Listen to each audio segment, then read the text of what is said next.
It was a drover's pond. It's come and gone with its luxuriant growths.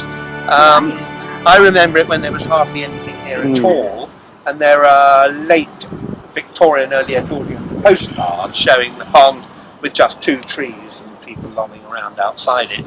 And this was where drovers would drive their cattle or their horses into the pond, and there was a rail about 10 yards in which stopped the animals going too far and fouling the water or falling over and getting drowned. So this has been a part of the heath. Now, a number of the heath ponds were simply overflow rainwater. This one, we think there's a land spring because it has never dried out. Never, to our knowledge, dried out, where all the others have, except for the boating pond, which is artificially made in the early 19th century anyway. Now,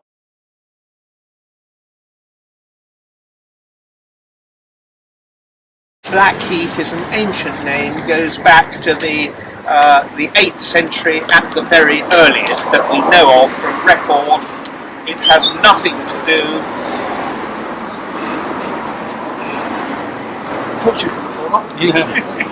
It has nothing to do with the Black Death of 1349. It had enjoyed the name, it enjoyed is the word, for at least 500 years before that. And the victims of that particular plague were not buried on the heath. Trenching has established no graveyards, no burial mounds, so you can rule that out straight away.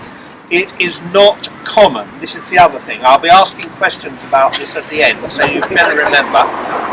Blackheath is not common, it is manorial waste. This side of the A2 belongs to the Earl of Dartmouth, who's a chartered accountant who lives in Mayfair somewhere at the moment. And the north side of the A2 towards the park belongs to Her Majesty the Queen. It's the Royal Manor of East Greenwich, part of. In 1871, Queen Victoria and the then Earl of Dartmouth agreed enthusiastically that care of the heath should be passed to the local authority so the people of London could enjoy it as a place of recreation in perpetuity. Now, the Board of Works was the local authority in 1871. They eventually became the London County Council, and the London County Council became the Greater London Council.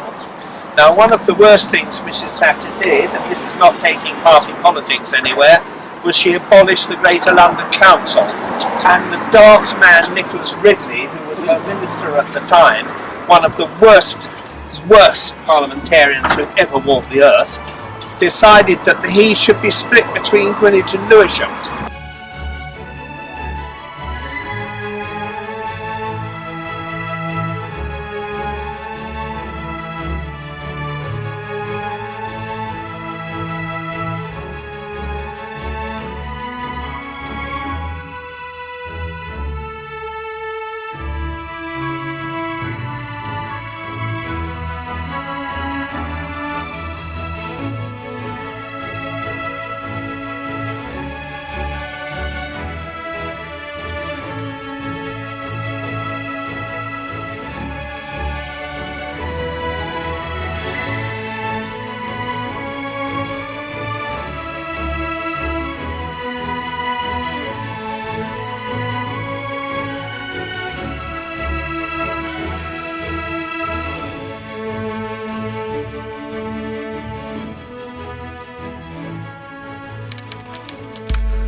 His wife Grace, but it was also an assembly room. It was quite substantial.